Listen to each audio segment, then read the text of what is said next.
Welcome back for another episode of Branching Out with Sierra. Today we're on episode 28, moving from awareness to action with Damon Albert.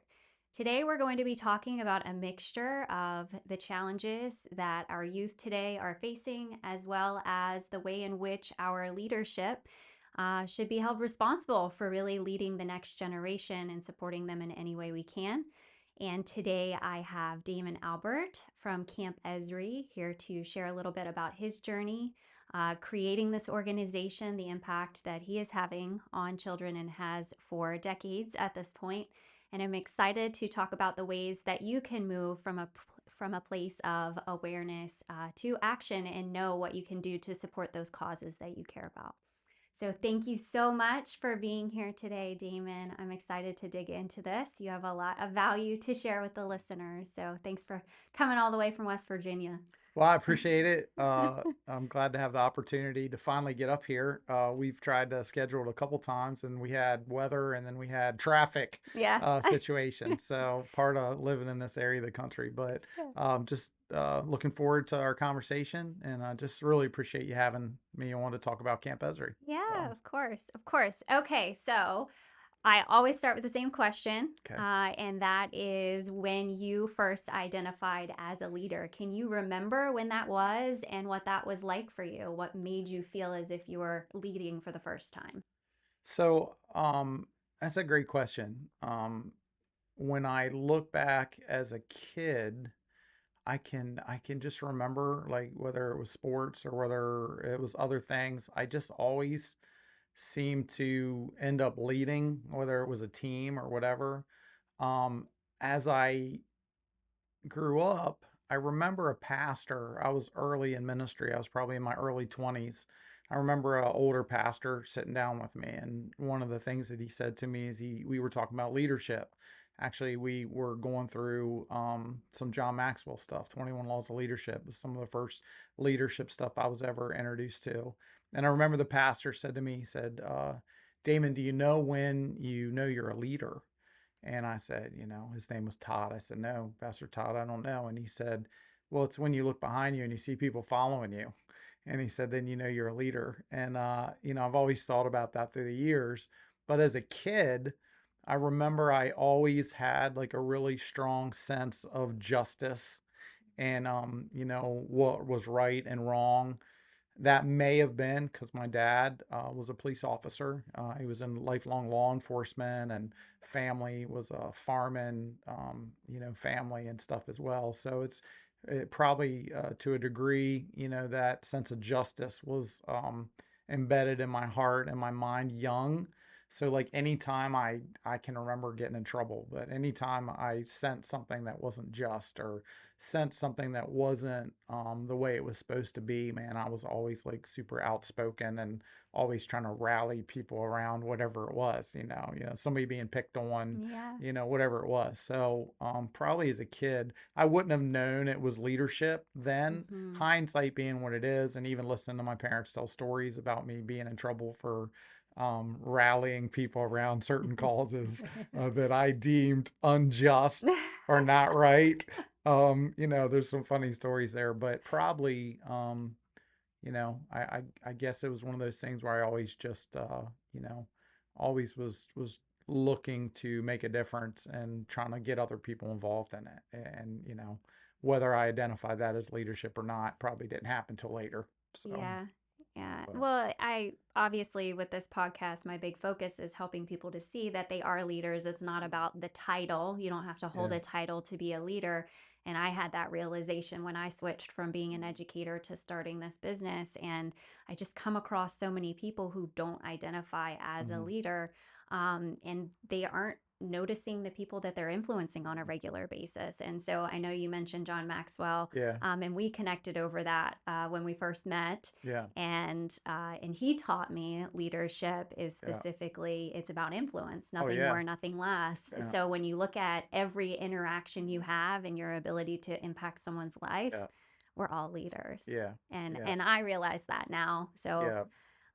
Anyway, that's Well, why I one of love that the question. 21 laws of leadership is obviously the law of influence, and I think Hmm. you're right. I don't think many people realize the impact that they have. Our culture and the world we live in, we have tons of resources and tons of education for leaders and things like that. But I think you're right. I think most people don't realize the level of impact or influence that they Hmm. have. So, and again, if you've never had someone point out to you or encourage you that possibly you're a leader, or just remind you that, hey, you're actually having some influence over this group of people, or this group of kids, or at this in your office, or even in your family. I don't, I think some of it comes down to, especially when you're talking about kids, giving them the ability to see themselves as a leader, and Yeah. if no one's ever told you that, or no one's ever taken time to invest in you, to show you that, you don't know. You don't know what you don't know. So, Yeah, but when we aren't aware that we're leading, I don't think we're able to be as intentional with the interaction, mhm. right? And that's why I think it's so important. The moment I realized, oh, I can impact so many people, now I need to be more intentional about the Yeah, impact I'm having. yeah, But prior to realizing I was leading, I don't think that I was as intentional as I am now. So it's good. that's been important. It's Okay, good. so before we dive into Camp Ezri, Okay. of course, our listeners are going to want to know a little bit more about you, your Okay. background, where you're from, Yeah. before we head into what drew you to this cause of Sure. supporting at-risk youth. So, can you give a little background? Yeah. So, my all my family is from like the Baltimore, Maryland, Baltimore area. My dad's family is from West Virginia, like southern West Virginia, down around the Bluefield area and stuff like that. So, we grew up around Maryland, West Virginia, Pennsylvania. We actually live now. We live on the Camp Ezri property, my wife and I. We are we're there by ourselves now because our children are in their 30s, and we're in the grand parent stage. So we have a 7-year-old granddaughter named Harper, who's we love to death, and she loves to come up to the property and hang out with us and stuff too. Um, Most of my life, really over the last 30 years or so, has been spent in some sort of capacity of ministry or program development. I've done a lot of different random things, whether it's developing programs for the poor, food and clothing distribution things. Did a fair amount of disaster restoration type ministry work, even through Hurricane Katrina and some other major events. Pastored multiple churches, supported a lot of ministries. Actually, did radio for a season. We had a youth call-in radio program here in the tri-state on an FM channel for years. Authored several books, but all of those things are pretty much geared towards. There's a scripture in James that says that religion that pleases the Lord is helping the widows, orphans, and poor, and keeping yourself separate from the world. And that was a early on scripture in my life that I just kind of gravitated to. I think one of the reasons is because it's one of the only places in the Bible where you actually see the word religion. Mm-hmm. So, there's a ton of connotations for religion nowadays. I mean, there's, the word's thrown out all the time. Yeah. And I just remember as a new believer, someone who, really started pressing into what God's word said, I came across this scripture. And, if you turned on Christian radio or you turned on Christian television, you have a million people telling you what God, what he likes, what he doesn't like. I actually, you're on our Camp Ezri board, and last night I had mentioned to our board of directors that back in like 2011 and 12, there was like over 76,000 different registered denominations in America. Mm-hmm. And the comment I made to you guys last night was, and all of them think they have it correctly. Yeah. Okay. Yeah, of So you course. got 76,000 different spins on just Christian religion. Okay. And so I remember early on coming across that scripture, and I said, well, this simplifies the whole thing, because this says that religion that pleases God is helping the widows, orphans, and poor. Yeah.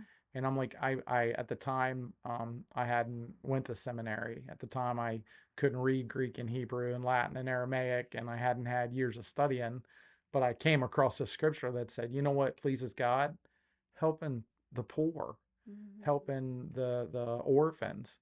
And I just gravitated to that. So from that point on, I just began to do everything I could to develop programs for the poor, food and clothing distribution things, Christmas present distribution things, working with at-risk kids, and all of that came from that place. So literally over the last 30 years, pretty much everything I've done has been kind of geared towards that, you know. Wow. So It's powerful stuff. I'm blessed to have you in my life, that's for sure. We've known each other. I was trying to remember a couple of yeah, it's years. been a I few don't years. know, a Yeah, few years at this point. I yeah. guess been involved in the board almost a year. Hmm.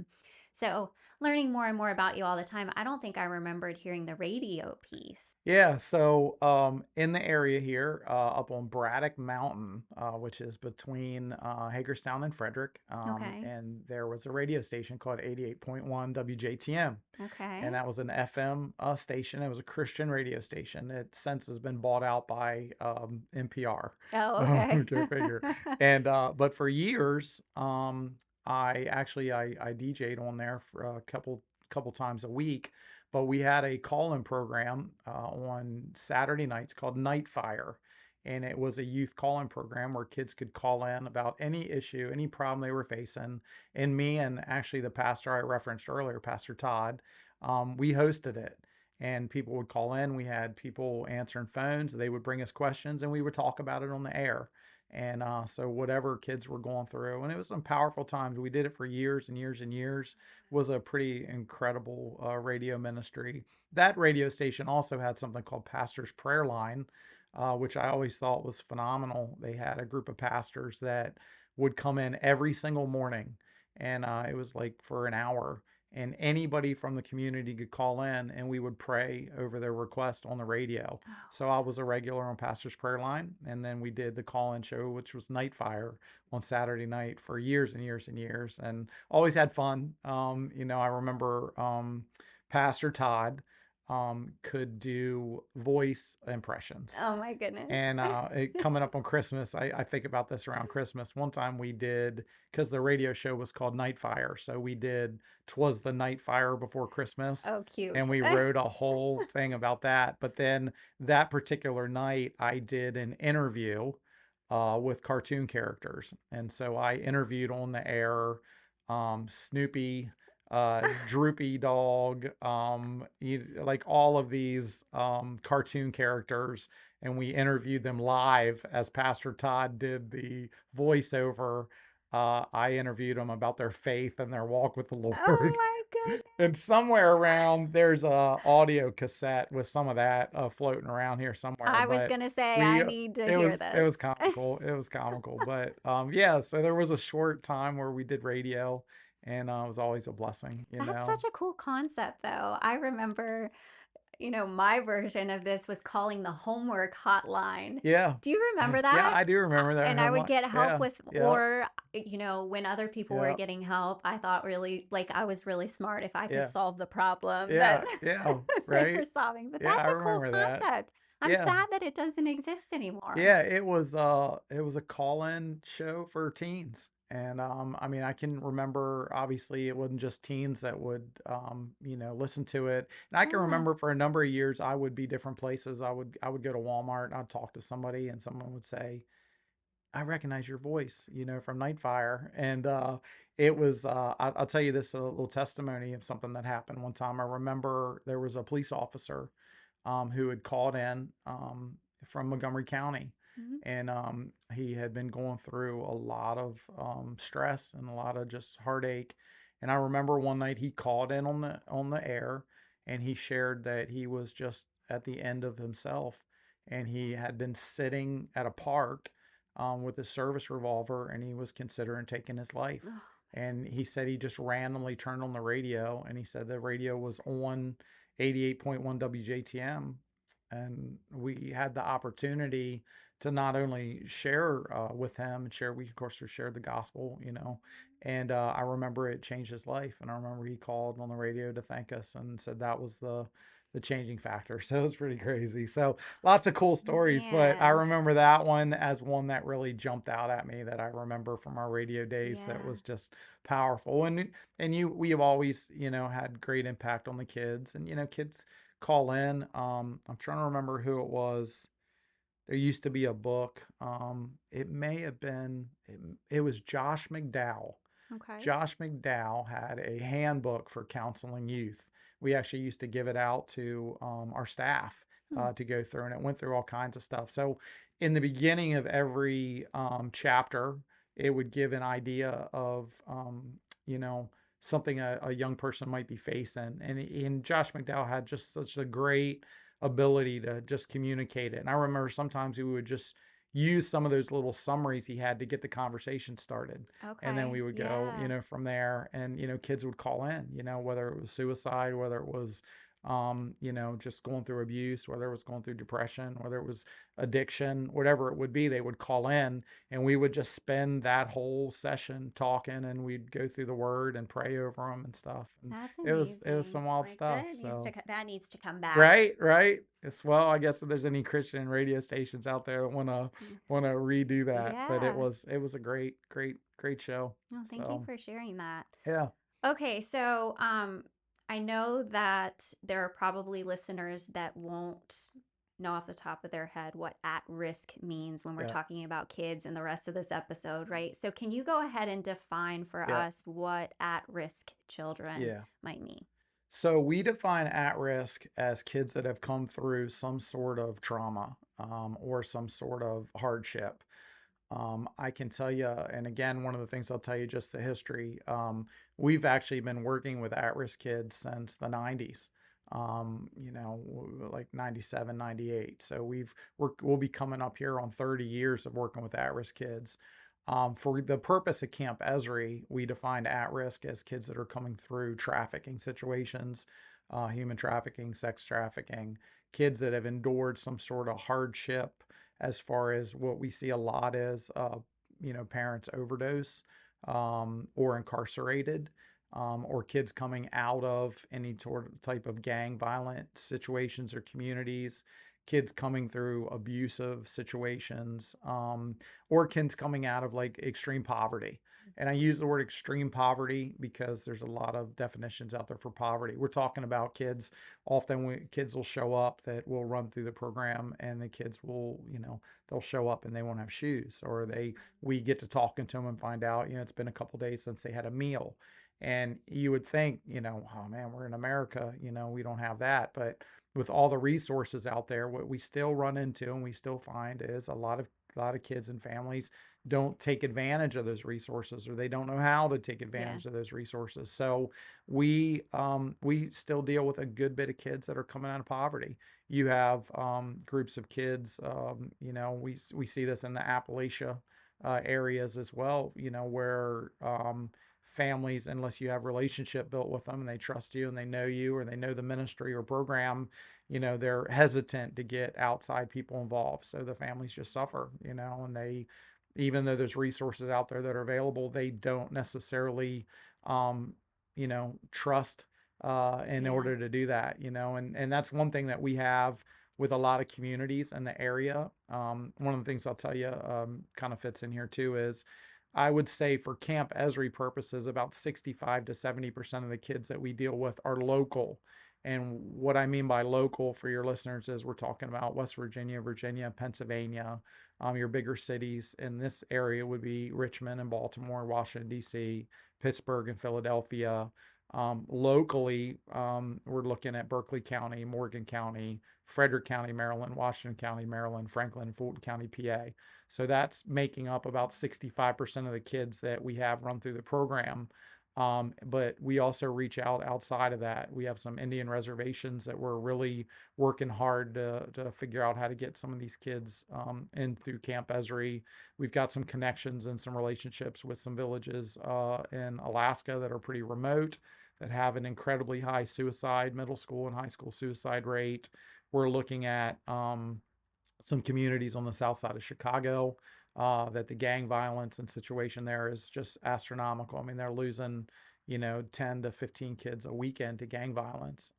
And, again, these are all Mhm. American cities and American areas, but our heart is to help as many as we can. Yeah. So. Well, I think, I never knew how prevalent any of this was until I was an educator and I started to see it from that perspective. And it was very, very hard for me to not get Right. attached and want to get them out of the situation, but knowing I had no control over Yeah. that, right, and not Yeah. knowing how I could support from the role I Yeah. was in.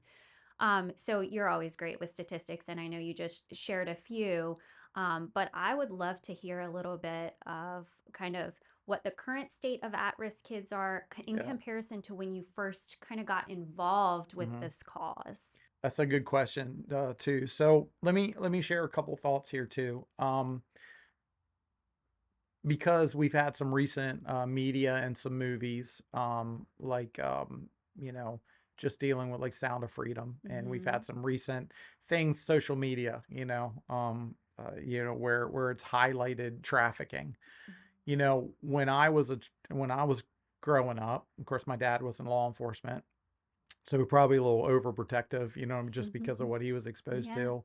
But the thing was, don't take strangers candy, Mm-hmm. don't go up to that strange van outside the school. And Yeah. and so, like, as you come up in that generation, you think trafficking, you have certain things that come to your mind when you think trafficking.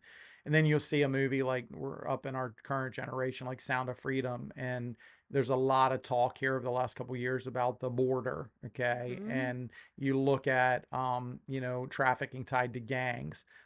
There's a lot I could educate, to that. One of the things I'll just share about that is, no matter where someone stands on legalizing marijuana, Mm-hmm. okay, no matter if you stand pro or against it, there's certain repercussions and certain things that have happened in our culture as a result of the legalization of marijuana. Okay, Yeah. pretty much every step, every state now, it's legal.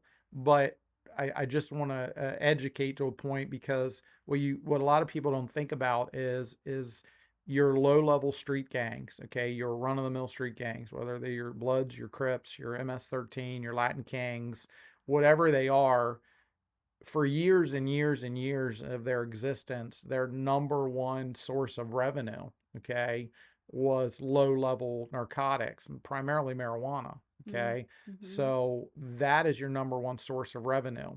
Okay. Well, what happened in America when you legalize marijuana is you now have taken away the number one source of revenue for a Mm. lot of your low level street gangs. So they have to replace that revenue. Okay. Yeah. So if you think about a street gang like a business, they just lost their number one flow because it's been commercialized. Mm-hmm. Okay. So now, how does low level street gangs make up for that loss of revenue? Well, you can make the transition to harder narcotics, which are, we've seen that with the Yep. increase of fentanyl, and we've seen that. Mm-hmm. Or you go to what's easier, which is trafficking. Okay, especially a lot of your border gangs, your MS-13, your Latin Kings, and the ones that deal with the borders and stuff like that.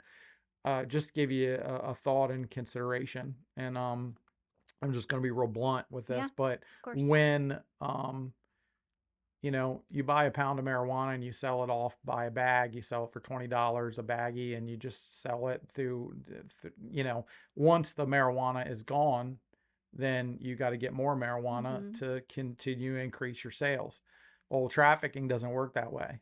Trafficking works as you have an individual and you can sell them 20, 25, 30 times a day. And then tomorrow you go ahead and you do it again. And then you do it again and you do it again. There's no And running it's out. just Yeah. a running. So, um, when I look at my lifetime and when I look at the last 30 years of working with at-risk kids, what we see a incredible increase in the area of trafficking. When I look locally, so, for your listeners that are in the Maryland, Virginia, Pennsylvania, Washington, D.C. area, West Virginia area here, when I look at locally, what I've seen is I've seen a dramatic increase in trafficking. And I'm just going to share it. It is not necessarily trafficking tied to gangs running traffic up and down, and it happens. Okay, I-81 corridor is, in some statistics, is the third heaviest trafficked area in the country. There's been studies that show the Mm-hmm. trafficking in this area is Mm-hmm. absurd, but the trafficking that we see a lot of is tied to biological family members selling biological children to fund methamphetamine and fentanyl. So I'll tell you, here's a specific example um, that unfortunately is just the norm. Okay, these are the type of things. I used to get in the 90s, I'd have parents come in and say, little Jimmy or little Susie's smoking weed and they're acting up in school, Damon. They're heading down a bad path. Can you get involved? Yeah. And we're like, yeah, we can get involved. Or, Mm-hmm. little Stevie's and got with the wrong group at school, or he's angry about some stuff and he's been picked up and he's got a juvenile crime case coming up, or there's some abuse and things like that, all your typical things. Right. Right now, through the last few years, I get more cases like this. I'll have grandma calls me and says, we've just been awarded custody for our 9-year-old grandson. His mom died of a heroin overdose 2 years ago, and his biological dad had been selling him for sex to pay for his dad's methamphetamine habit or fentanyl habit. And Sierra, I'd love to tell you that that's just a rare thing. Mm-hmm. That's the regular calls I get. That's the normal calls. It's That's heartbreaking. the that has become the regular thing. And for your listeners that are super close here, Berkeley County, Washington County, Maryland, Franklin County, it's happening here. These Mm-hmm. are the calls that I'm getting locally here. And again, it's tied back to biological family members, in most cases, wrestling with addiction, being so desperate that they're selling their children, for sex to pay for drugs. And that's the regular thing that we're getting. And I what do you do? But there's been a major, when you're asking me about what have I noticed trending over the Mm-hmm. last 30 years, I mean, right now the drug crisis, the fentanyl, the heroin, the methamphetamine. I mean, I'm seeing the effects of that, just destroying, families and destroying kids' lives. And we get a lot of grandparents that are raising kids, Yeah. grandkids, Mm-hmm. or we get sisters that, are raising kids because their sister's kids, their sister died of an overdose, or their brother's incarcerated. So you got sisters and cousins. And then obviously you got the foster care system where there's no family member that's available. But a lot of it locally is tied to harder narcotics, and just addiction. It's a major issue. Yeah. So Oh my goodness. So yeah, all of that's heartbreaking. yeah, Um, we've established a clear need. yeah. So let's talk about what Camp Ezri does. Yeah. So Camp Ezri, in definition, is a Mm-hmm. wilderness adventure program for at-risk children. So there's so many studies. I think we were talking about this a little Okay. bit last night. But there's a lot of studies out there that show the effects of nature, that show the effects of getting kids outside. A lot of that comes to disconnecting them, I'm Mm-hmm. sure, from phones and video games and things like that. Yeah. But also, there's something just incredible and powerful about getting kids out in nature. There was a study that I have. I often joke around that if you have a hard time sleeping at night, I'll let you borrow it. It's like 600 pages. But back in the 80s, and coming into the early 90s, the Senate was doing an investigation on youth programs that curb juvenile crime behavior. Okay, especially specifically in low income housing communities across the country. They looked at everything. They looked at the big thing then was the DARE program. That Oh was yeah. something coming out of the Mm-hmm. Nancy Reagan administration, DARE to keep kids off drugs. They used to have these commercials with frying eggs, and it would say, this is your brain on drugs, and they Mm-hmm. would fry an egg. I mean, that Mm-hmm. was like the approach we were taking, okay? And but they would look at other programs like Scared Straight, And if you're Mhm. not familiar with that, they would put kids in prison cells with adults, and adults would yell and scream at them and try to scare them into making better choices with their life. Okay, Sounds like a they great idea. right. I mean, it was a whole television series. Okay, and then they had what else did they do? They looked at Boys and Girls Club. They looked at Mhm. Big Brothers Big Sister. They looked at all the YMCA programs before YMCA became a country club and a gym community, when they were doing a lot more outreach into the cities and the urban areas and stuff. And they looked at everything. They looked at the increase of law enforcement and low income housing communities. And they said what's working and what's not working. So if you go through this 600-page report, which I have, Thanks and for doing that, yeah, by the you're way. welcome. You're welcome. I did that for everybody. And you get to the last couple pages, it highlights what was effective. And what they said was effective was if you could take children that had been through trauma or in, violent situations or low income, impoverished areas, and you combined learning with a new experience of something that they had never experienced before. Like if you could take them and put them in an environment that they had never been exposed to, and then you did experiential learning in that environment with life choices and things, they said that was the number one most effective thing. And then if you uh, got involved, like the big brother big sister thing, like if Yeah. you were just involved, there's a statistic, and I know you've heard me share this before, that if a child has one parent incarcerated, um I mean, mom could be a saint, but if dad's incarcerated, or dad could be father of the year and mom's incarcerated, Mhm. without outside intervention, that child has almost 70% chance of of just continuing the cycle of Yeah. incarceration.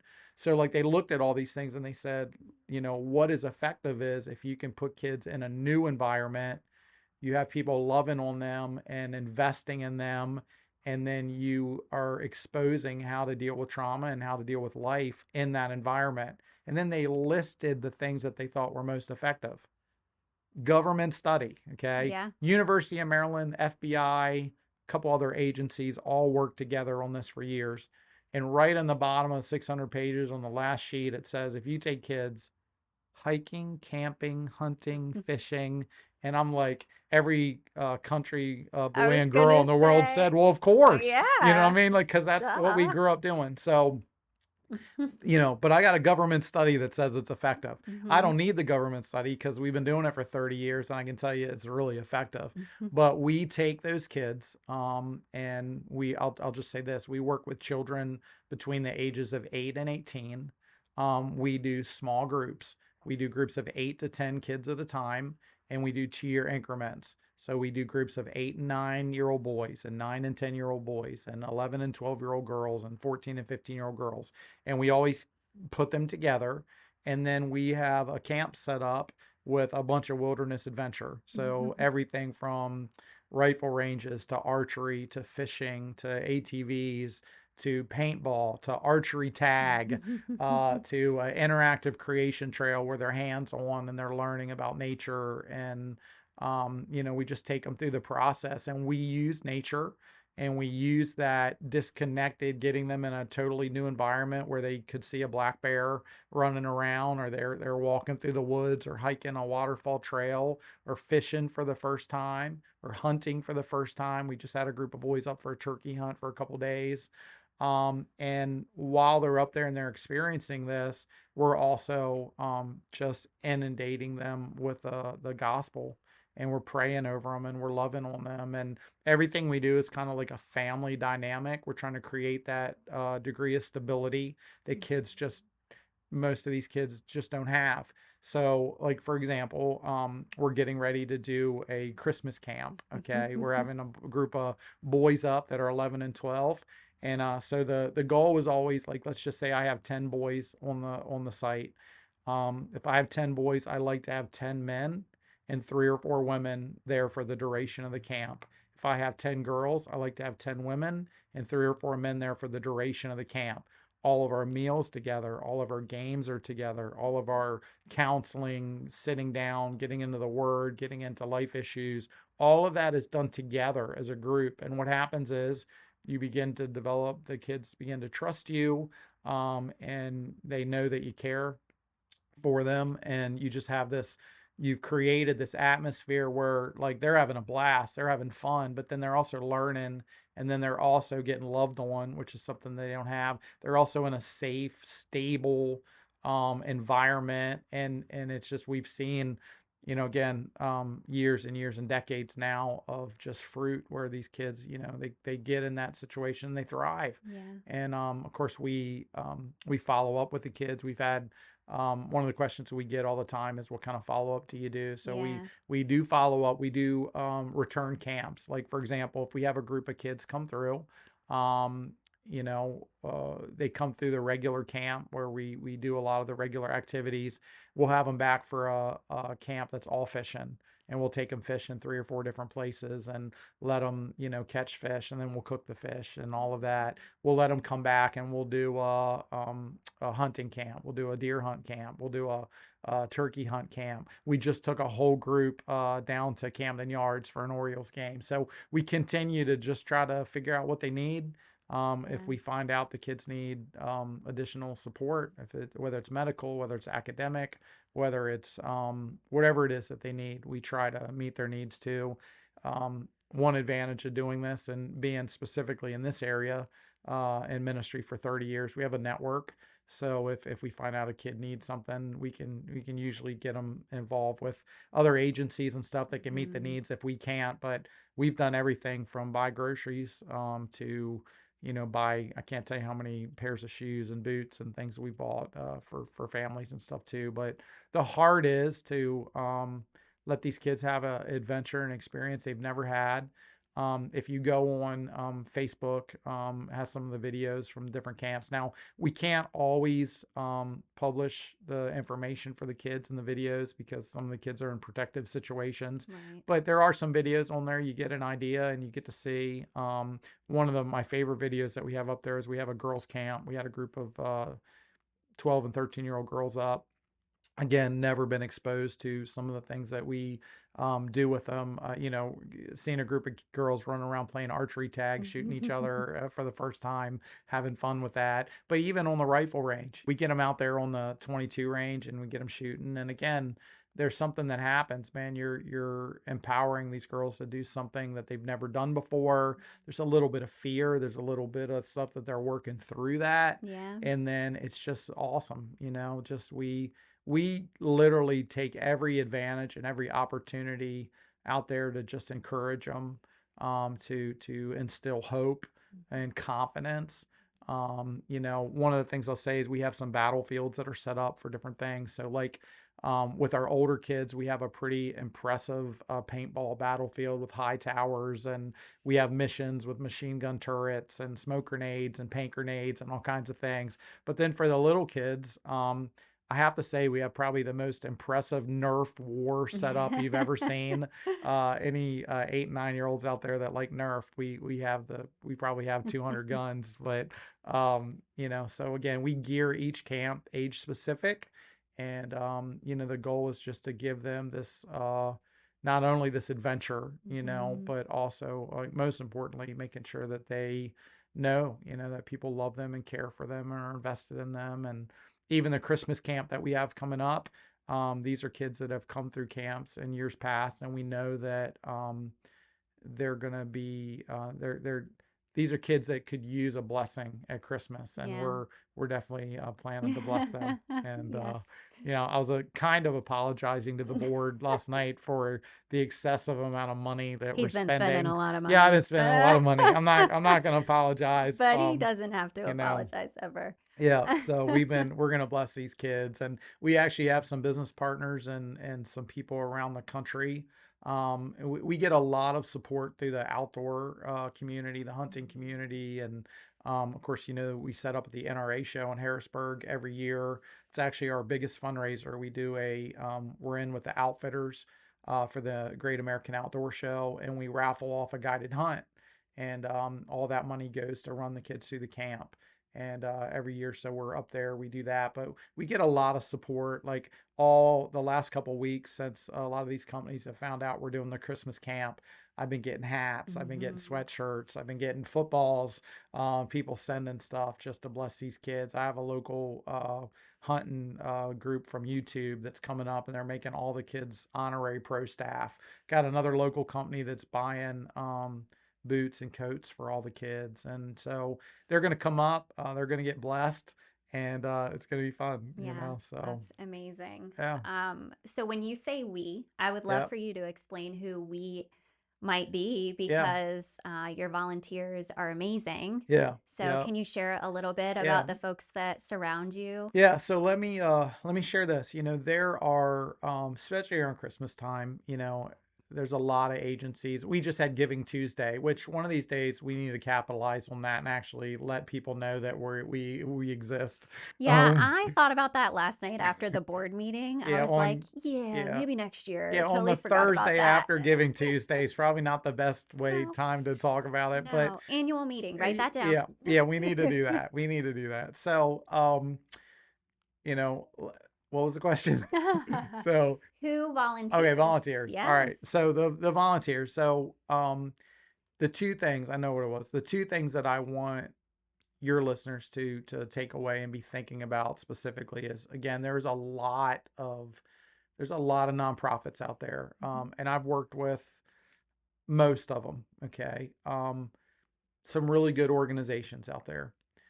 The two things that I'm going to tell you that I think set Camp Ezri apart from everybody out there. One, we are 100% free to the kids and their families. Yeah. No kid, no family ever pays. If we get a child that's referred and we reach out, we're trying to get this kid in, there's no money that we ever take from anybody related to that kid. We Right. just won't do that. And one of the reasons we're able to do that is because, unlike a lot of organizations that are really heavy on the side of administrative cost and salaries, we are also 100% volunteer staffed. Yeah. That means we have zero paid staff. Okay. If you've ever tried to do anything with volunteers, if you ever tried to put together any kind of outreach or any kind of program with 100% volunteers, the wrestles and the struggles that come with that. One of the biggest testimonies I believe I have for Camp Esri is the fact that we are 100% volunteer run, and the average length of time that a lot of our volunteers have been with us is 20 years. It's amazing. Yeah. And It we, says a lot. some of them, Hmm. some of them are on the board, and of course you're fairly new to the board, which we really, really appreciate. So you probably brought our average down a little bit, but in Sorry about 20 that. years from now, There you go. it'll That's all one way balance to out. look at But it. we, again, we appreciate that. We have an incredible group of year one of board members, and our board not only, makes decisions about what we want to do and how we raise money. They come and they serve at the camps. They show up at fundraisers and different things we do. And we set up at fairs to try to collect money and do awareness. And I know, like, we're in the middle of a Christmas campaign right now. So I know the board's been sending emails out and working and doing all kinds of stuff to get the word out. So, Yeah. one of the things I'll say too is, for any of your listeners that are interested and ever being involved, we actually have something right on campesri.org's website. They can go in and put information down there if they're interested in volunteering. But again, you got to figure if for every camp that we have that has 10 kids, we have 12, 15 volunteers out for every single one of those Hmm. camps. And so we're always looking for volunteers. Yes. We're always looking for people that have a heart for kids. And, sometimes people can give financially, and then sometimes people can give time, both of which, are needed, Yeah. But we have an incredible group, of volunteers and people that come out and just love on the kids. Yeah. One of the things that we get a lot is we'll have people that ask questions like, well, I'm not prepared, I'm not properly trained to deal with kids with trauma and stuff like that. And I don't want to oversimplify, okay? Hmm. But Yeah. I'm going to oversimplify. Um, you know, we have staff that are very educated when it comes to trauma. We have staff that are educated when it comes to medical things. That's a whole nother part of, what our focus is, when these kids are here. I mean, you got to realize some of these kids are coming, they've went through such trauma. I have a desk full of, we'll have a kid that's 9 years old that's on 15 different medications, Mm-hmm. and so, Yeah. we have experience with that.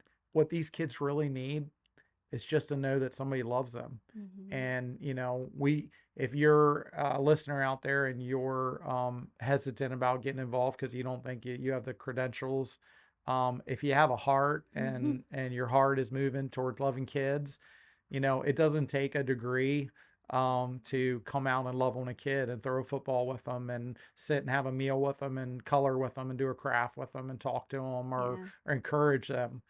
That's what they need the most. And, so again, we have a great group of volunteers. I'd like to tell you, I'd like another, 100 people volunteer to make things easier. But, yeah, Yeah, so no, that's awesome.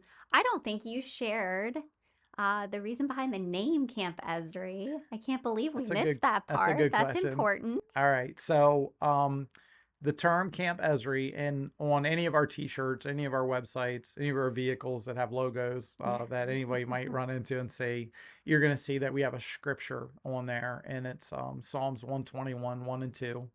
And if you're familiar with the Word of God, that is where King David, the theologians and the scholars believe at the time that he wrote the passages that we see in Psalms 121, he was getting ready to go into battle. Okay. And he was contemplating the battles. Now, if you know anything about David, of course, David's the one that fought Goliath. David's the one that the Bible says that he had a fight with a bear, he had a fight with a lion, he had multiple fights. This is when Israel was trying to establish some land and they were fighting the Philistines. They were always at war. So Yeah. David was a warring king. He was a fighting king. And they say when he wrote Psalms 121 was a time that he was kind of overlooking an area and a battlefield. And his words were, in Psalms 121, we get his account of one of these moments when he's looking at opposition. And one of the things that he says in that scripture is he said, where does my help come from? You know, and he was asking the question, but then he's making the statement. He said, I looked at the mountains. Where does my help come from? The maker of heaven and earth.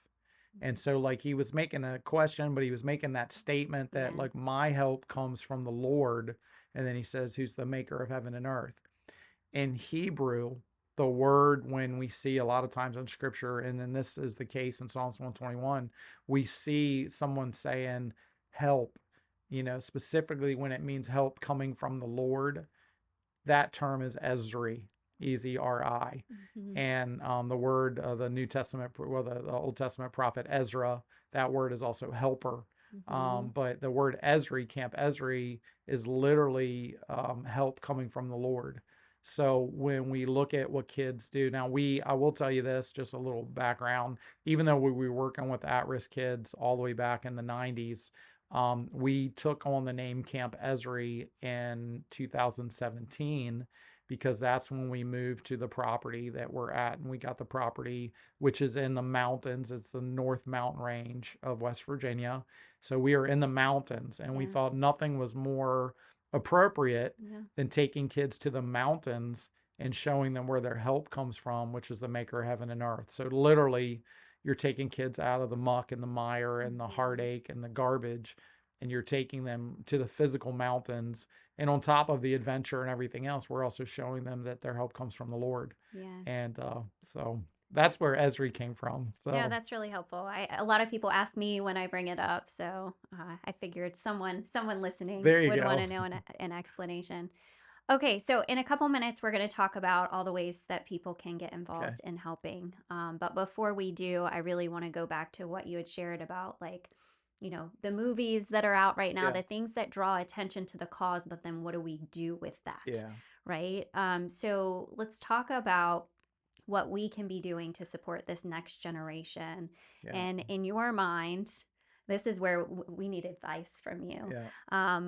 How can we help to shift people from awareness to action? And where, I mean, do you have like a magic wand or Man, something? like that's like a question, but it's like, Lord, if I had the answer for that, Uh-huh. Sierra, Well, I was you know, hoping that if I I asked you today, it might come to you. well, I'll give you some thoughts. Okay.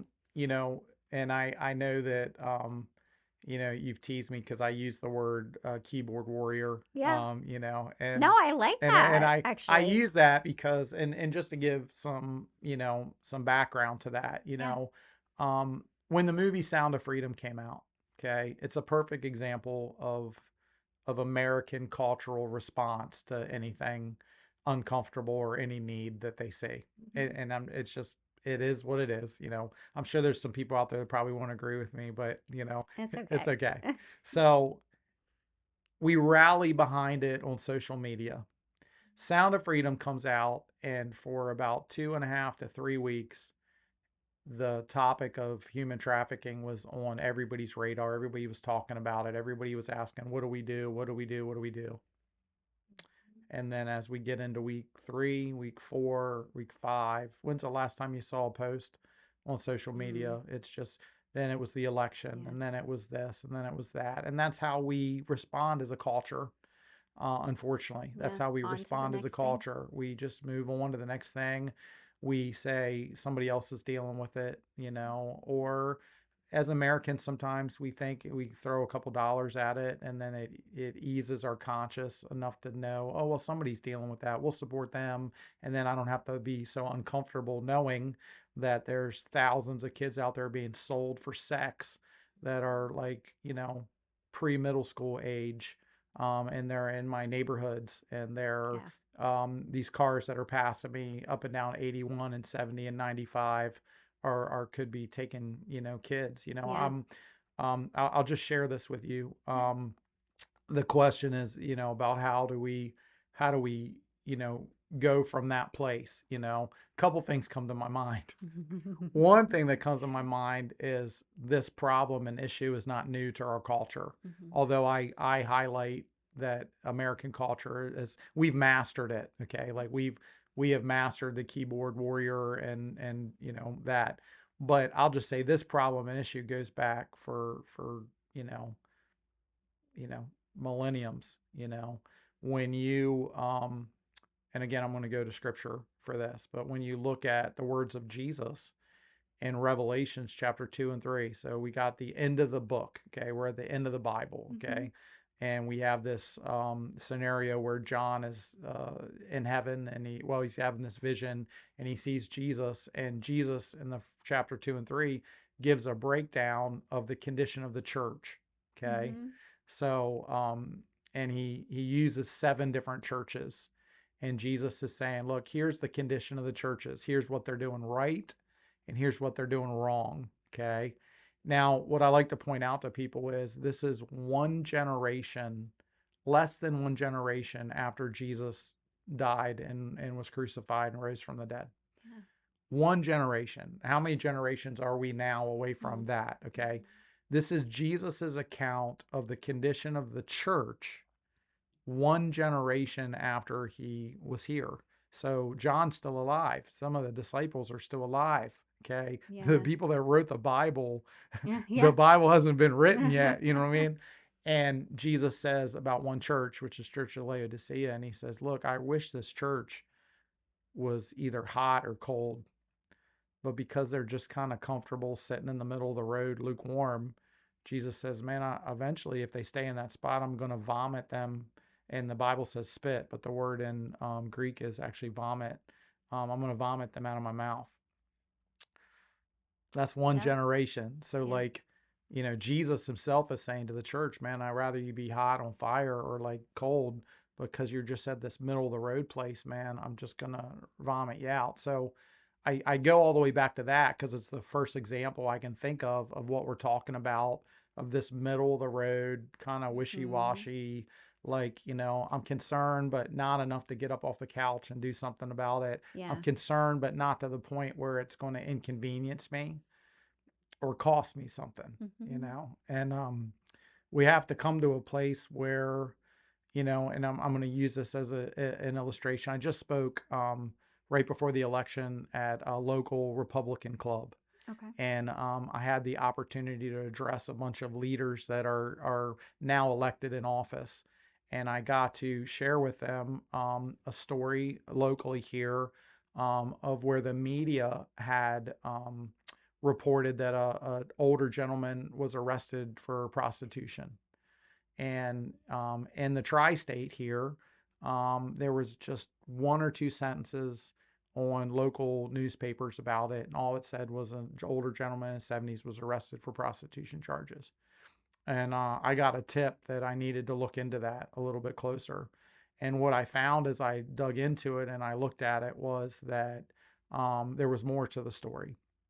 And what it was is it was a local, um, you know, man from one county in Maryland who had came across to another county, went to a hotel and met a woman from another state in another county who had been supposedly bringing children to him to sleep with for years and meeting other men. So now what we had is we have a multi-state, multi-county child trafficking sex ring happening right here in the tri-state on the I-81 corridor.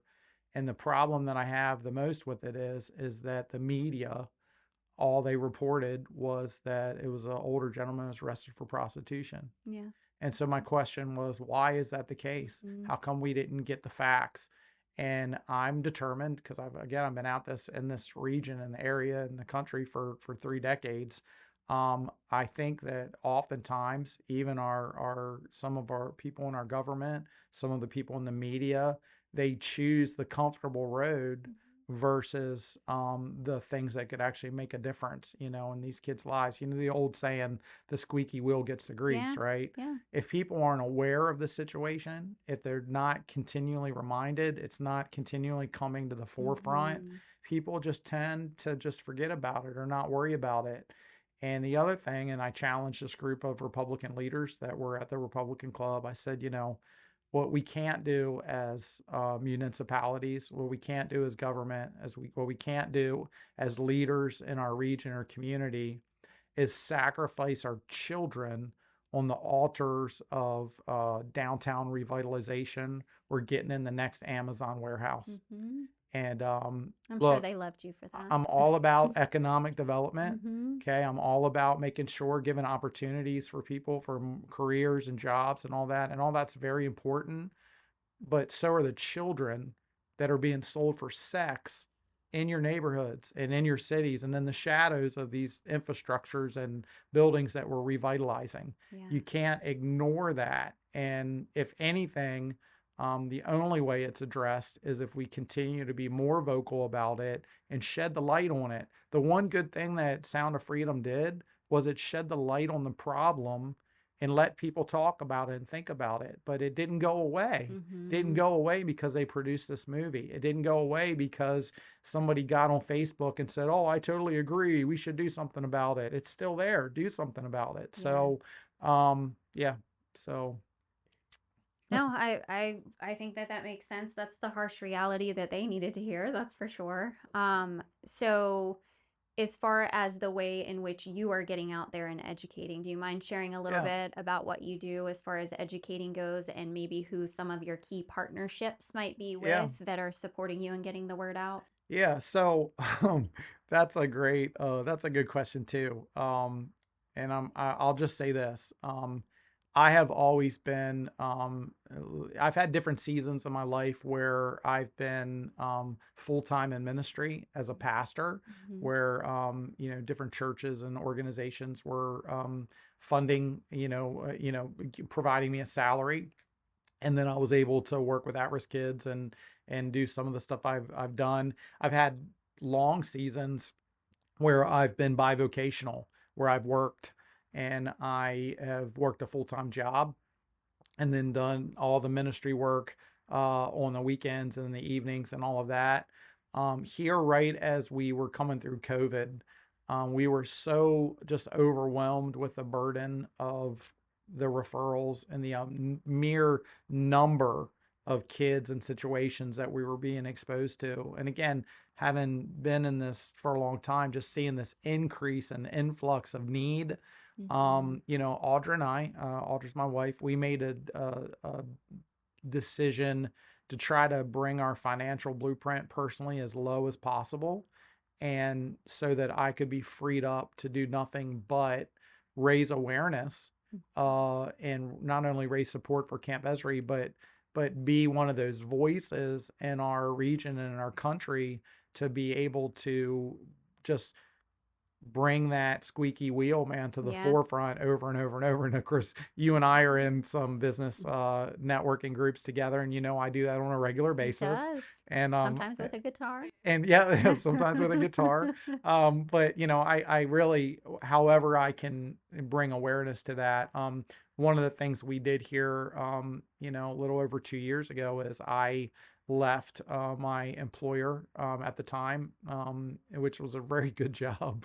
And we sold our home, and my wife and I bought a camper, and we put the camper on the property at the camp, and we actually live in the camper on the property. And we do that primarily so that we wouldn't have a house payment or a mortgage payment, and we could keep our financial blueprint low, and we'd be able to invest more into the lives of the kids. And again, there are so many, I tell people this all the time. I would love for every person who's ever going to listen to this podcast, okay, to jump on board and say, man, we need to get involved in Camp Ezri. Man, we should back that up. That would be awesome. Okay. Yeah. I also know the reality of that. So which is not going to happen. But what I'd like to say is, you don't have to support Camp Ezri, but you got to do something. Okay. You got to do something. There's enough organizations. I would encourage anybody who wants to get involved in any nonprofit organization or charity or ministry. All of their finances for 501c3s are public knowledge. Yeah. I would encourage people to look. Just because someone has a billboard, and I joke around about this because we have a billboard, but just because somebody has a billboard or somebody has an article written about them, and it looks like they're helping battered women, or it looks like they're helping abused children, or looking like they're helping a mission field, look to see. I can tell you we have very well meaning large nonprofit organizations in America. And when you look at some of these long-standing organizations that collect just an incredible amount of money, what you see 70, 80, 90% of every dollar that's collected going to salaries and administrative cost. I have a personal conviction about that. That's why we've never taken a dime from Camp Ezri. We have no paid staff, like I said, because we want to make sure that as much of that money that's raised as possible goes to help the kids. Now, we got electric bills, we've got fuel cost, we got ammo cost, we've got food cost, and we have all those things. But all of that's going directly to help these kids, when they're there. I just encourage people, man, do the research, make sure that who you're giving to, make sure those organizations are make sure that their mission is matching their message. Because anybody can say anything. You want to look at it. You want to see where that money's going. But get involved. Get involved. If you see something and something strikes your heart, you saw Sound of Freedom, it strikes your heart, get involved, man. Find out who locally, find out the churches that might have a program that they're actually working with these kids, and working with, I pastored multiple churches, but I had pastored a church a number of years ago, and we had put it in we had purposely, strategically picked one of the worst blocks in the city that we were planting this church at, and we got an old building there, and we put that church in the middle of the worst part on purpose, knowing that a lot of your people in the suburbs and stuff probably would not come to that area of town, but the heart was to minister to the people in there. And we put a food and clothing distribution place in half of the church, And then we had a little sanctuary set up in the other half. So all week we gave out food and clothes to families that were in need. And then we would have Bible studies and counseling and prayer sessions and Sunday morning church, just like any other church, Yeah. we would do it there. And we would have gang members and homeless people come in, drunks come in and sleeping in the back while I was standing up front preaching.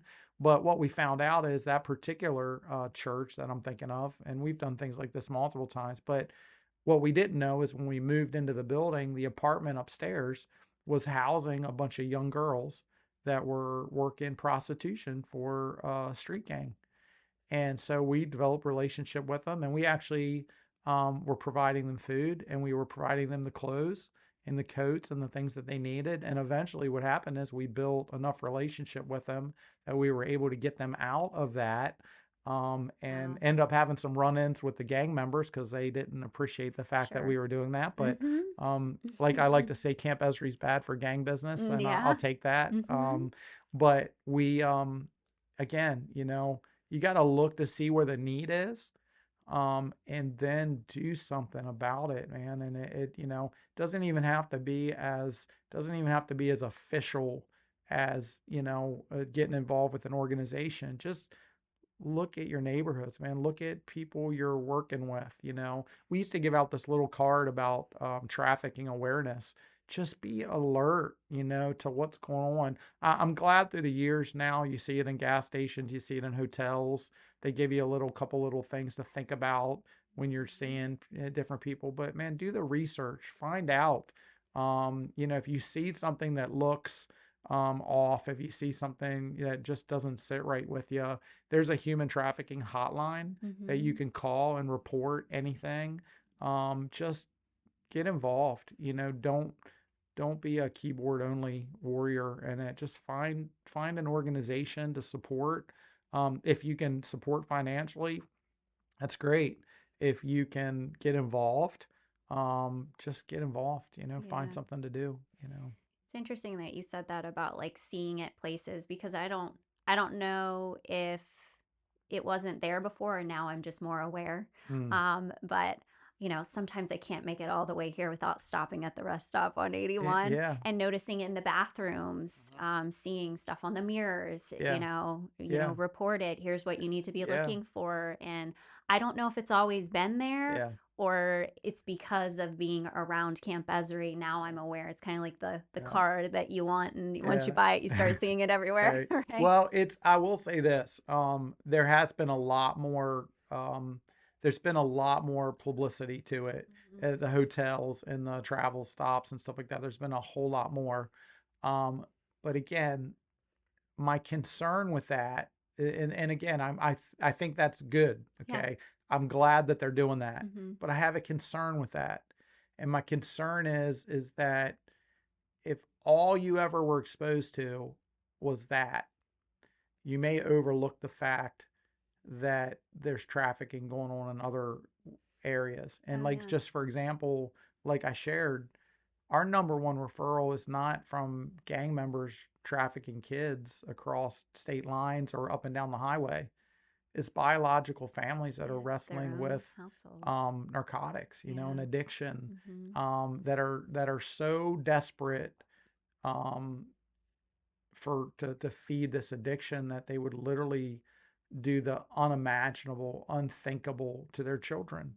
Again, we're not talking about somebody trying to, and I'm not saying don't be alert to somebody in a van parked down by the park trying to give candy out. You know what I mean? I'm sure it Yeah. still happens, Yeah. but that's not the norm. The normal thing that we're seeing are those situations where a lot of times these kids, the word is grooming.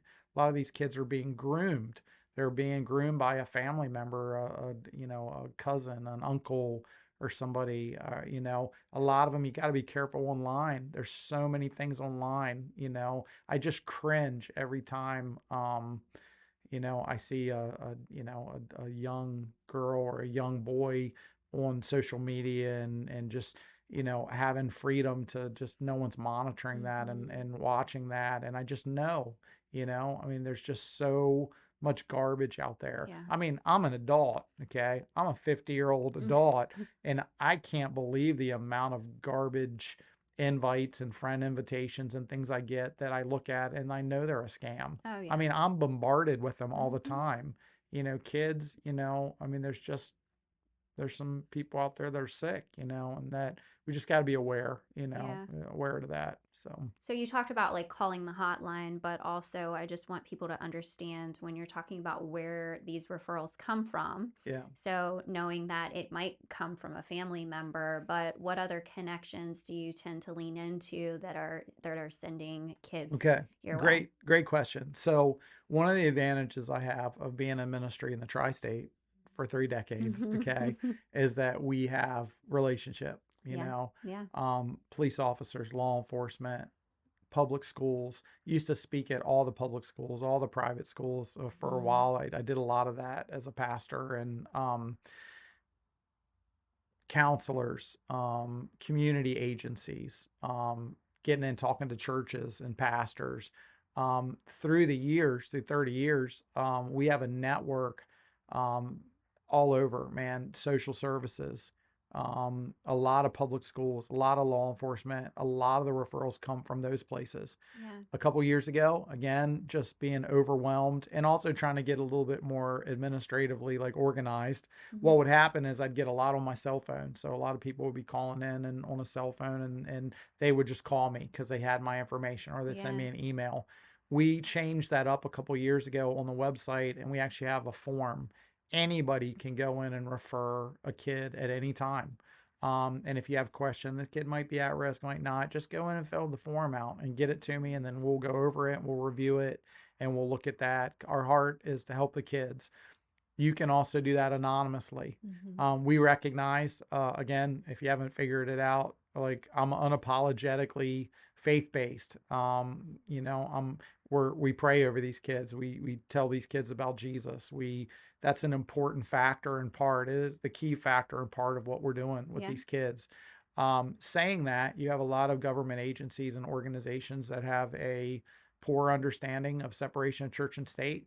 Hmm. They don't realize that wasn't to keep the church out of the state; it was to keep the state out of the church. Hmm. And that's a nutshell. I could talk I for was another gonna say. podcast on that, I'll but be back for more but on that yeah, one. but saying that, we also have, because we have a track record of really helping kids. A lot of agencies. I've talked to many agencies that really want to refer kids, but their organizations have limits on them, and they say they can't do it because we're a Christian organization. Yeah. Um, So do it so anonymously. so we set it up on the Yeah. website so anybody can refer a kid anonymously. Hmm. And all we have to do is get the information there, and we'll follow up and we'll do it. And Yeah. that happens all the time. I can tell you, I have government agencies locally in the four state. I have some that have our trifolds and they give them out in the office. Yeah. Like, and then I have others that call me directly.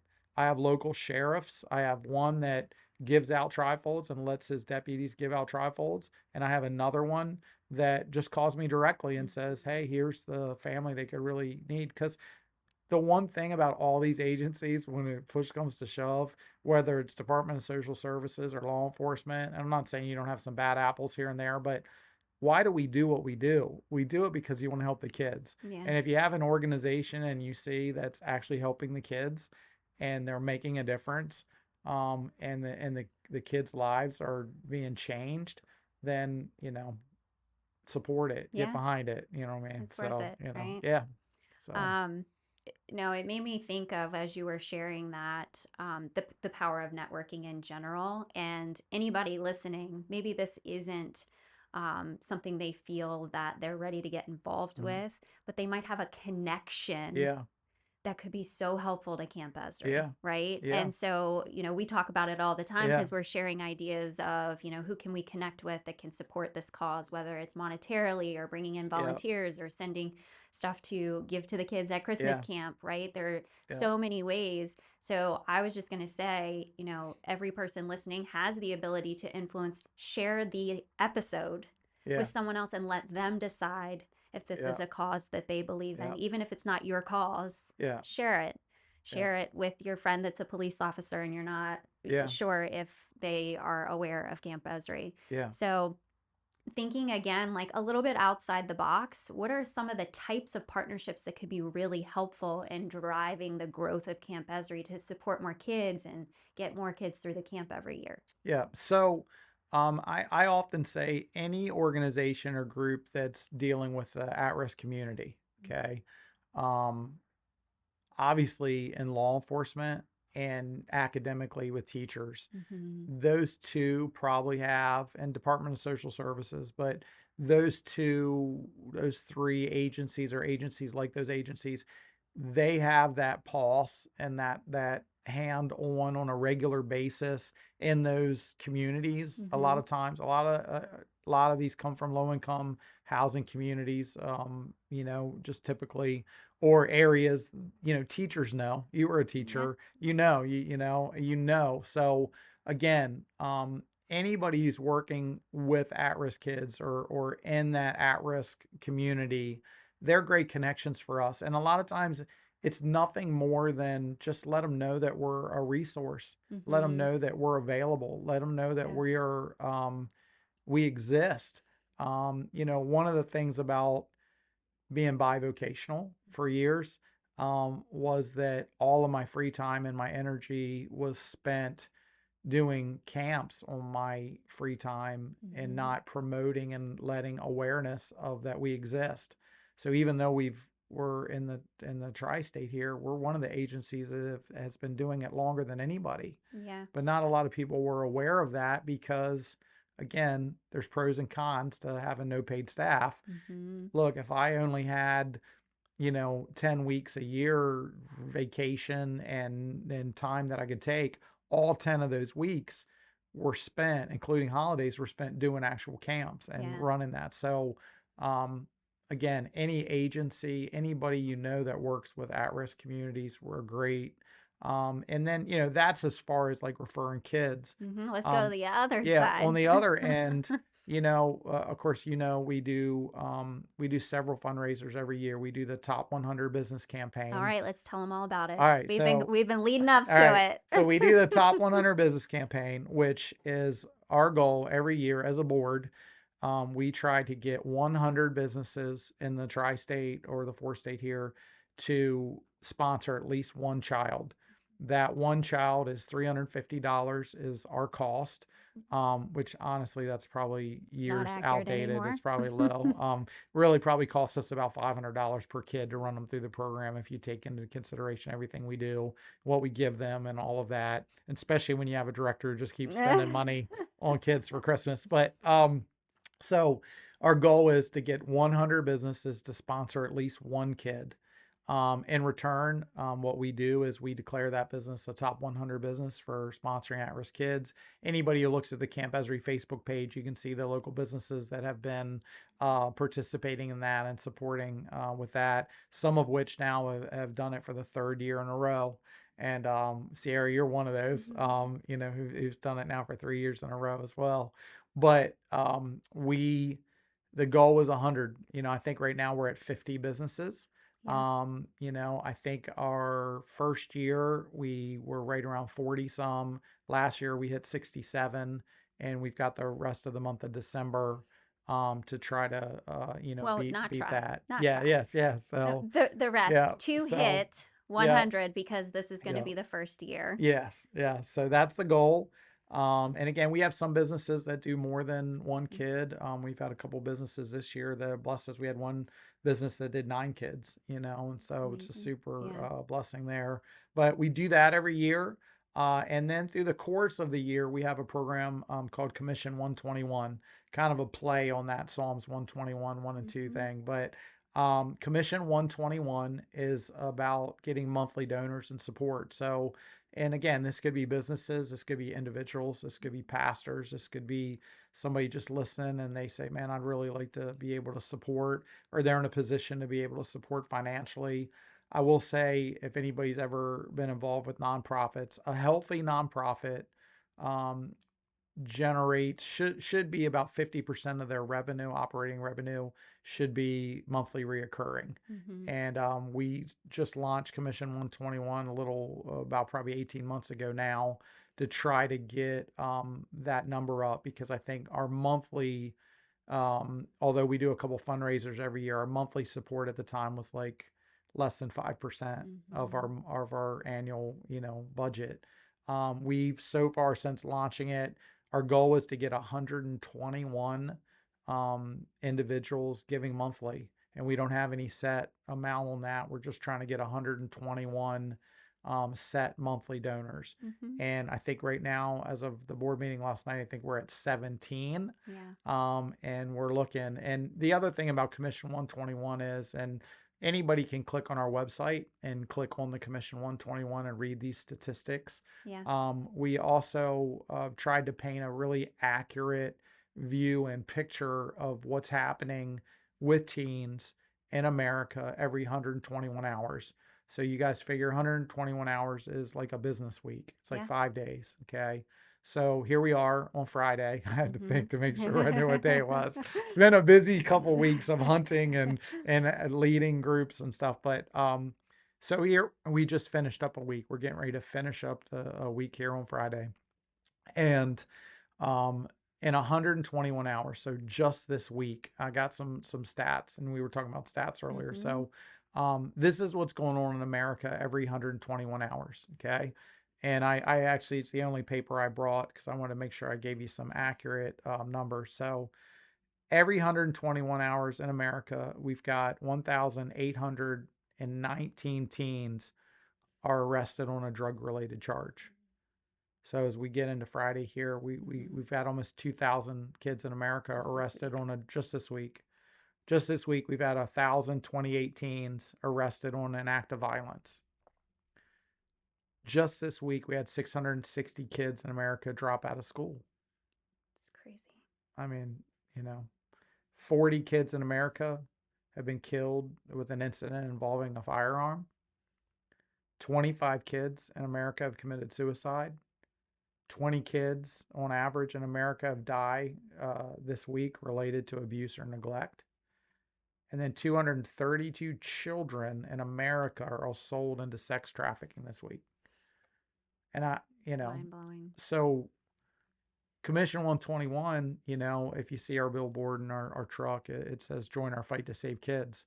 That's not a catchphrase. We're literally trying to make a difference in these numbers. Going back to what I said earlier about repeating the cycle. Yeah. I have had the blessing and the curse of doing this so long that I can tell you success stories. I can tell you horror stories.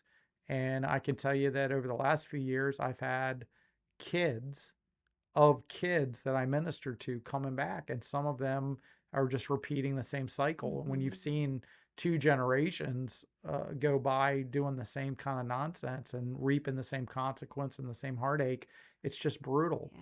And then on the other hand, I've seen kids, and they're now adults, and they have families that they're successful contributing members of society with healthy homes and healthy careers that have come through, and we've made a difference in their lives. So when I see those numbers, it's so hard with stats because you hear a number, but in my mind, when I read that, the faces go through my mind. Mm-hmm. You know what I mean? And I can picture the kids. I can picture those 9-year-old and 10-year-olds that, are have lost a parent to overdose or have been abused. I picture a local from this county, a 13-year-old girl that her mom was in such a drug-induced rage that she was looking at her daughter and thought her daughter was a demon and held her down and poured acid on her face. And now the girl's permanently deformed because of this,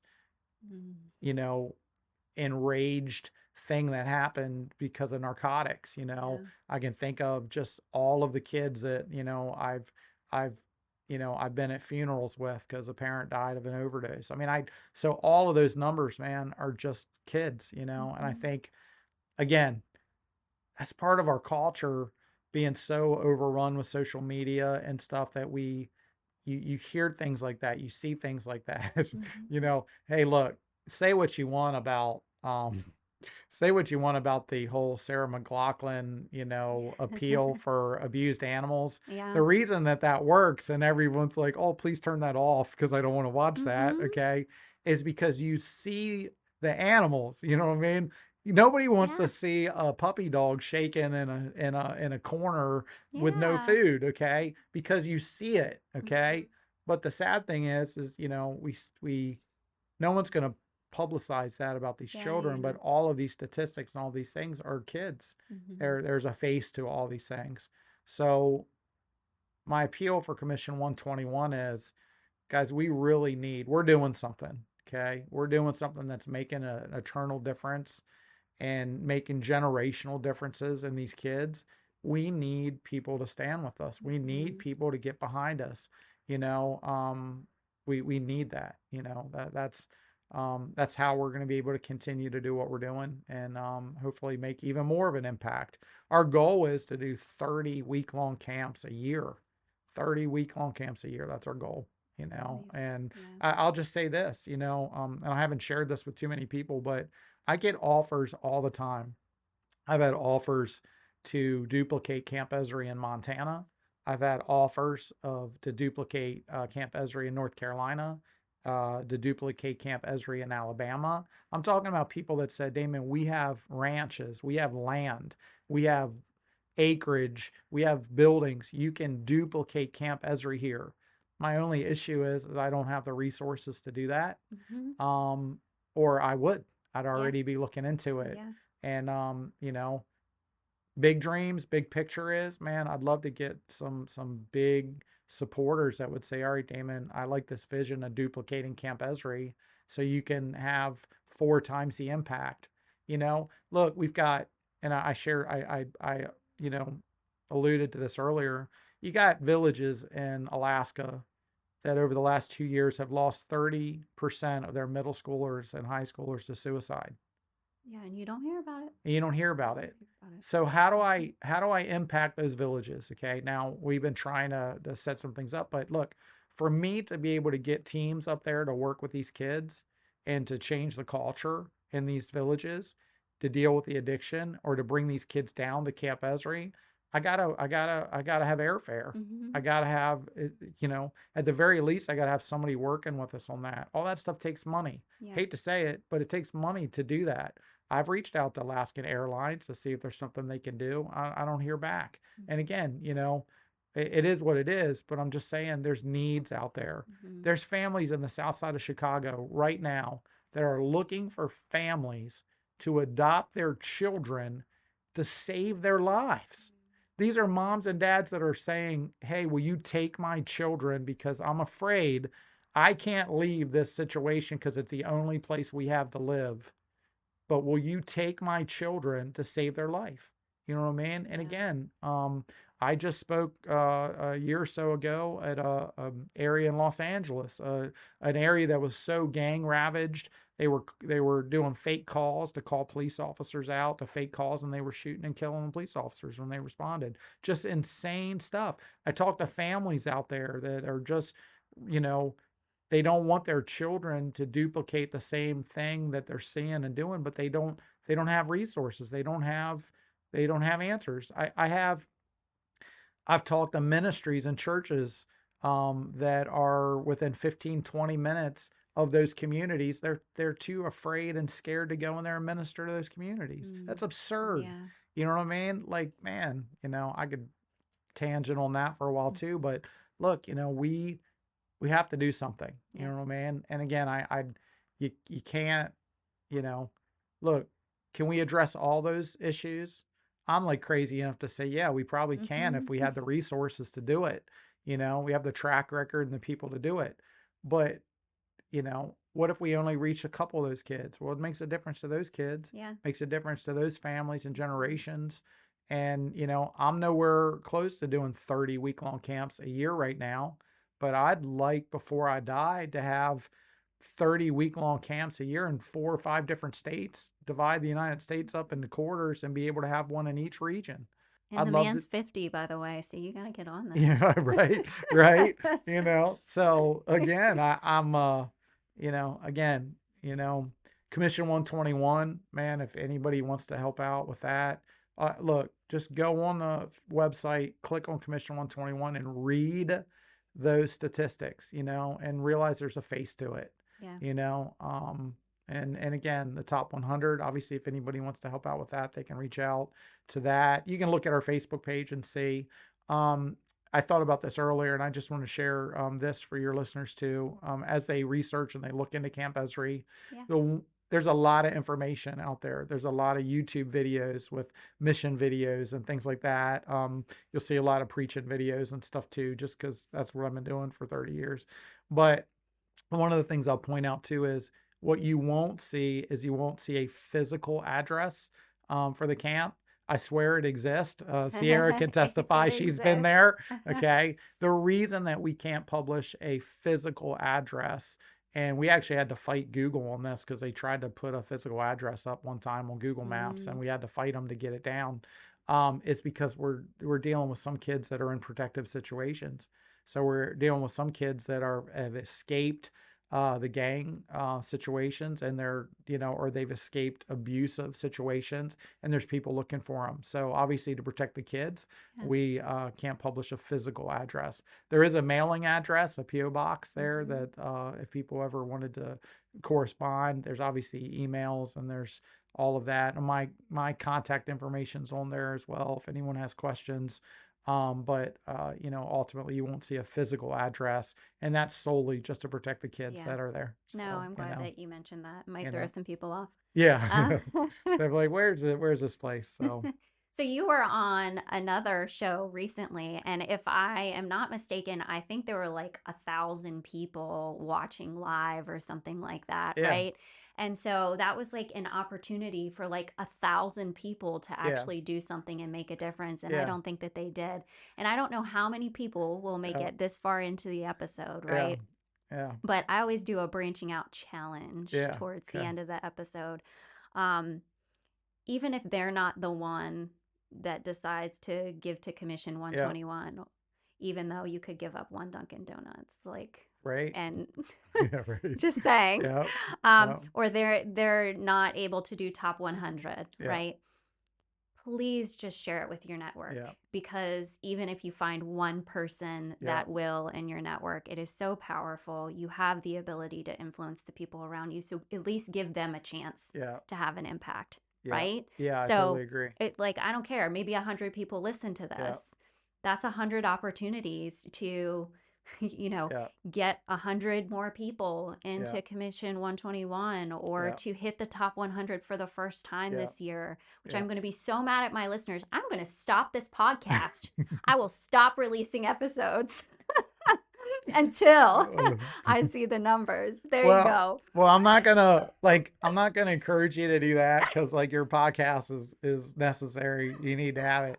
But I will share this, just kind of joking around, but not joking around. You're right. I think there was like altogether, I was told there was like 1,500 people that were tuned into that podcast. And we had the same type of discussion and conversation. And when nobody signed up for Commission 121 out of that. That hurts my heart. Right. So look. We have a little bit of a joke. A couple of the guys that have been volunteering and serving, who with us for 20, 25 years.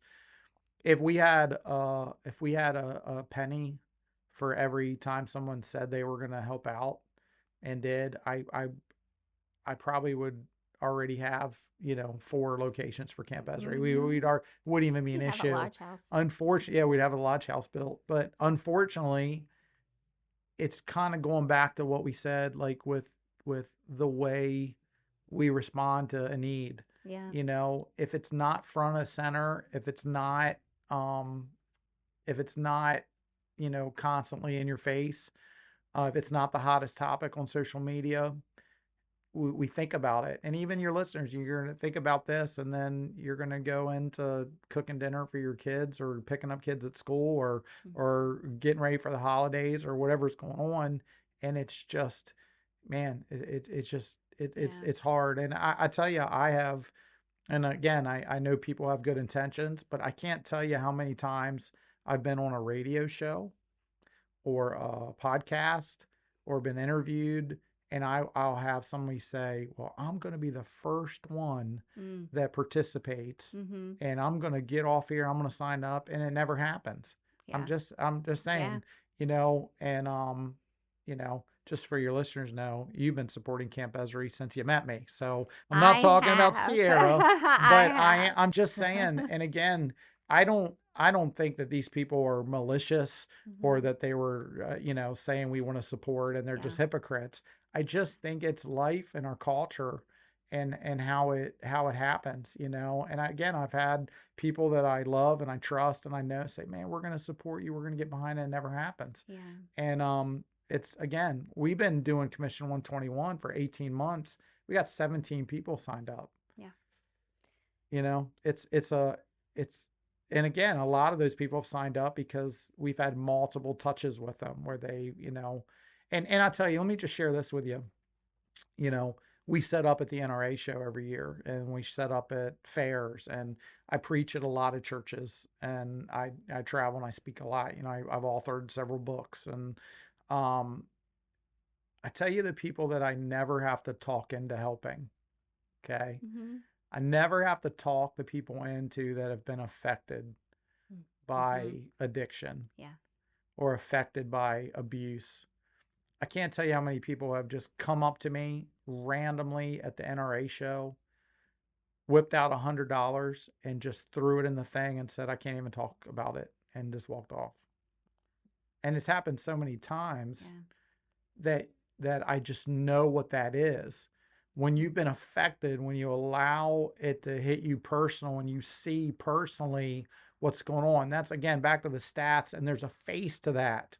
I wish, and you were with me here recently. I spoke at a school, Mhm. and I Yeah. passed around a picture of a kid to let the kids in that class look at that kid's face and realize when I'm reading these statistics, and I wish I could do that with your listeners. I wish you Yeah. could see that there's a face to this. Yeah. And, and there's there's kids' lives and generations that are affected by this kind of thing. So, um, yeah, you know, Yeah. Well, here's what I'll say about it. And I don't even know how much of this I've shared with you, but I'm very open with my listeners about challenges that I've had, some of them. Um, but uh, you know, I've not always had a lot of money when I decided to give to Camp Ezri. I'll hmm just put it that way. Like my business was struggling last year, struggling. And I have shared on yeah, an episode where I had yeah, nothing in yeah, all of my accounts and didn't know how I was getting home, yeah. right? But I will tell you, there is the power of the day that you came here and got that check from me last year for top 100. Mm. That was literally the last $350 I had to my name. And I was like, you know what? It's going to have an impact, right? And the next day, I got the signed contract to be able to pay the bills that were Nice. coming out the next day, Yeah. right? Yeah. So, Yeah. like, I understand when people are like, but I don't have the money to Yeah. give. Yeah. If you look at your finances Yeah. and you look at something you could cut, it's Yeah. that subscription that you're paying for that you never use, Yeah. right? Seriously, we all have Yeah. that, right? You mean the gym? Yeah, that one. Everybody. Yeah. That one. Yeah. Or even if you Oh, literally don't have like anything yeah. left, it comes back. Yeah. It really does. And it Yeah. makes a difference. So what I get tired of is Yeah. excuses, Yeah. Yeah. because we have the ability to have a positive influence on this next Yeah. generation. It Yeah. is our responsibility to do Yeah. so. And if Yeah. you're listening to this, I'm telling Yeah. you, it is your Yeah. responsibility to help. So Yeah. figure out who you're going to share this with, please. One of the things too, Sierra, as I'm listening to you share that, I appreciate you. I was thinking, and you've been up to the camp and you see that we're living in a camper. Yeah. Okay. Yeah. So there's a lot of times that people will come and they won't realize that we live there. Mm-hmm. We'll have business people up, we'll do a work day or something like that. And then somebody will mention, well, that's where Damon and Audra live.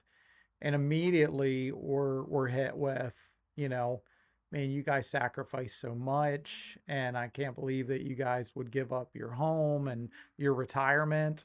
I don't have retirement. Mm-hmm. I don't have health insurance. It's Yeah. crazy, but that's how we live. We live by faith, Yeah. okay?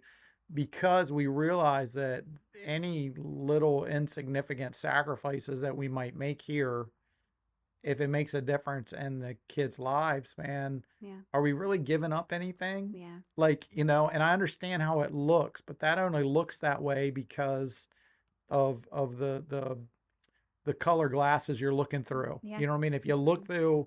look, if I try to compare myself with everybody else, or what I see on social media, or what I see on the Hallmark Christmas channel, which I happen to love, by the way, um, you know, I'm not ashamed of that. You know what I mean? You I shouldn't love be. me I some love it Hallmark too. Christmas movies, Maybe you okay? can But rub off on but him. but but if I if I compared myself to that, all I would notice is my lack.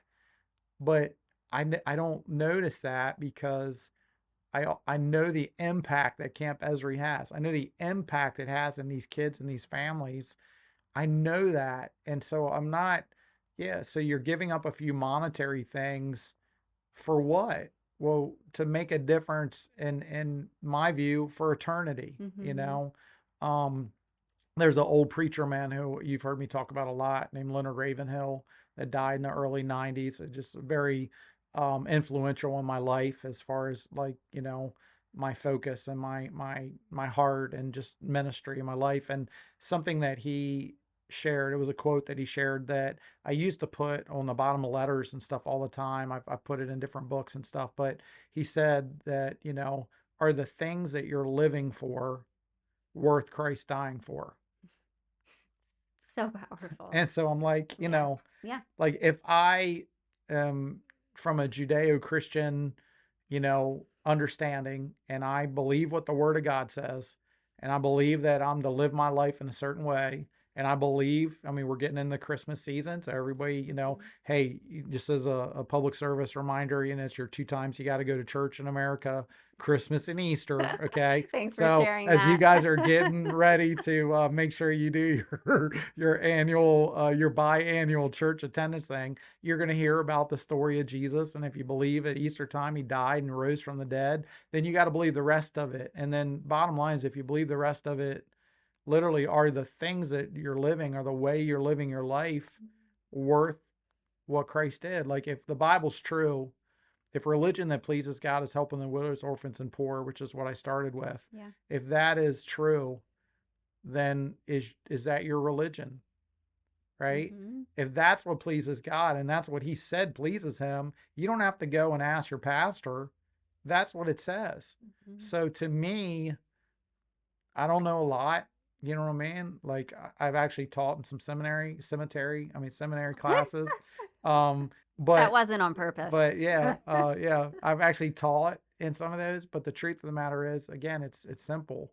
If this is what the Bible says, if this is what it says, if we're literally to lay down our life for others, because that's what Christ did, you know, then am I really sacrificing because I live in a camper? It's a nice camper, by the way. It's a nice It looks camper, nice from you outside. know. I've never gone inside. We'll have to show you. It's a nice camper, but it's, It's again, I'm not. Am I really sacrificing? yeah. What is a sacrifice when you're making a difference in the lives of kids? I mean, I just don't. I don't see it as a sacrifice. I see Mm-hmm. it as a necessity. Yeah. Like, we have to do it. We have to do something. Which So goes back to, what I said earlier about now everybody listening knows that they're a leader. Now be intentional about it. What are you yeah, going to use your influence for? yeah, yeah, Right. yeah. And this True. is an opportunity to use it for something Yeah. amazing. Yeah. Um, so, all right, we've really pushed it on them. All right. Good work. Good. Good. We have. Okay. We have. Yeah. Uh, is there anything else that you'd like to share that you didn't get the opportunity to? No, I know that, one of the questions, let me share this. And, Okay. one of the questions that I get a lot that I don't think we covered was why. Mm-hmm. You know, Mm-hmm. why am I doing this? You know what I mean? Like, outside of this burden, to just make a difference in lives, kids, where did that come from? Mm-hmm. And in a nutshell, I will tell you that as a young man, as a teenager, I had made some very poor choices. And there was a season in my life where you would say, Damon was an at-risk kid. I was substance addicted. I was very angry. I was very mad. I had went through some things that I could not reckon with, and it came out through violence. And I was involved with the wrong crowd. I was involved in what would be classified now as a street gang, and I had made a literal mess of my life. Addicted, angry, hurt, confused, wrong group, wrong crowd, wrong way of handling everything. And I literally, there's a story in the Bible, your listeners will be familiar with the prodigal son, and he was found himself in a pig slop, and the Bible says he came to himself, the light bulb lamb, this sucks, right? And I literally had that time period where I had come to the end of myself. I was wrestling with thoughts of suicide, and it was just I was just a mess, And it was at that point that, having reached the exhaustion point of everything I possibly could do to fix it, I reached that point where I wasn't even sure if God was legit or not, but I was just done. Yeah. And I had one of these conversations with God where I said, I don't even know what to ask. I don't even know what to do. I've just made a mess of things. And, so like, if you're legit and you care and you're real, I need help, man. I don't know what to do. I don't know what to do, and I just need help. And so it wasn't like, I didn't do a 5-step prayer. I didn't repeat some prayer that some pastor had wrote out on a card. I didn't check a box. I actually was I was in a gravel driveway crying, and I was in my face in the ground, and I was just shaken and angry and, you know, addicted and just a mess. And I literally had that moment where I cried out to the Lord, and two things happened. One thing is, I had the presence of God just came around me and enveloped me, and where I felt a peace in his presence that I'd never felt before, and that I didn't even know was like legit. And at the time when that happened, I also was completely freed from addiction that I was addicted to, and all of the anger and the heaviness and the rage that was in me just kind of was replaced with like just compassion.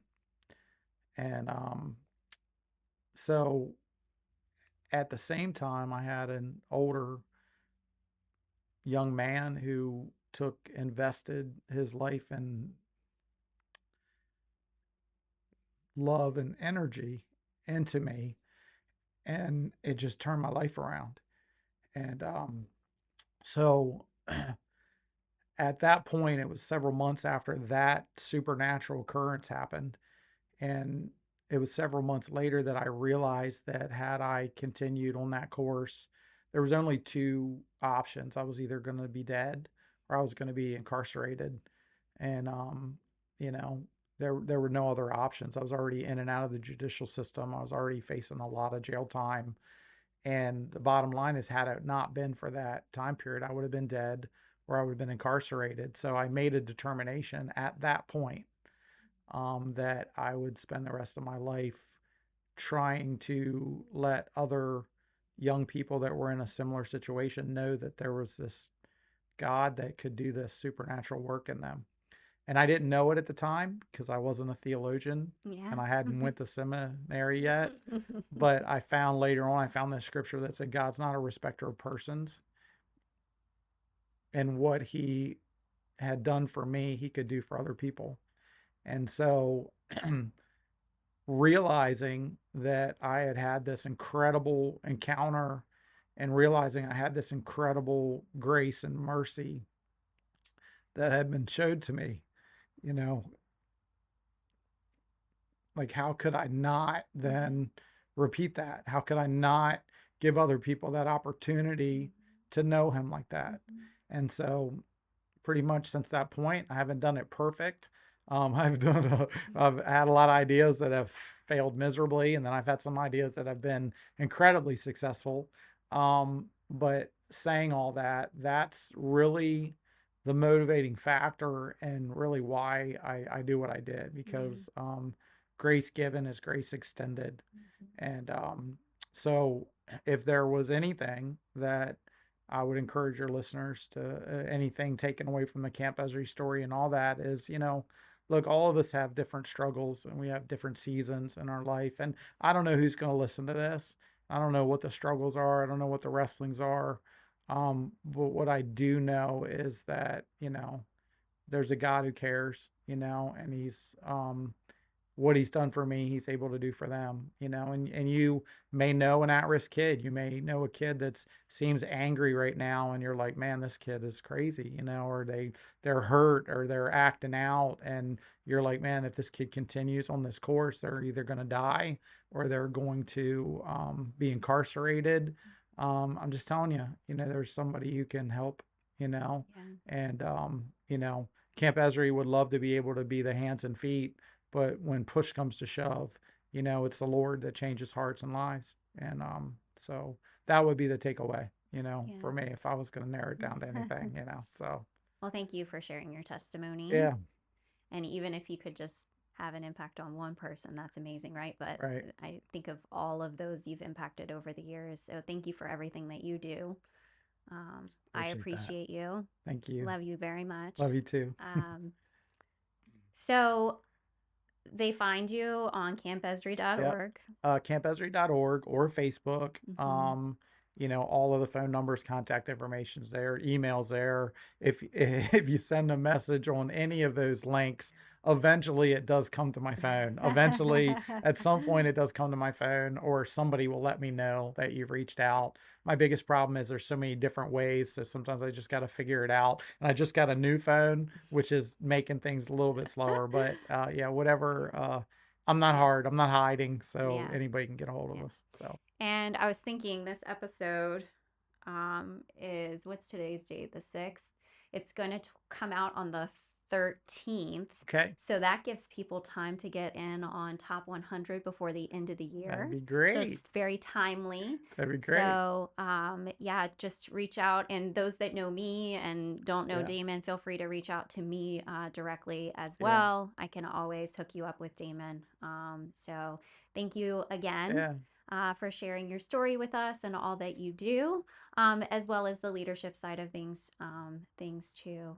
So thanks for making the trip. And thank you, Sarah, for having me. And it was it's always good to talk, with you and hang out. Of course. So. All right. Well, thanks for hanging out till the end of the episode. I hope you found value. If you did, please share this episode with someone else that you feel needs to hear this message, might be interested in the cause, or maybe they know someone. So just pass it along, please. Subscribe so you get notifications every Friday at noon Eastern Standard Time when a new episode is dropped. And until next time, keep branching out.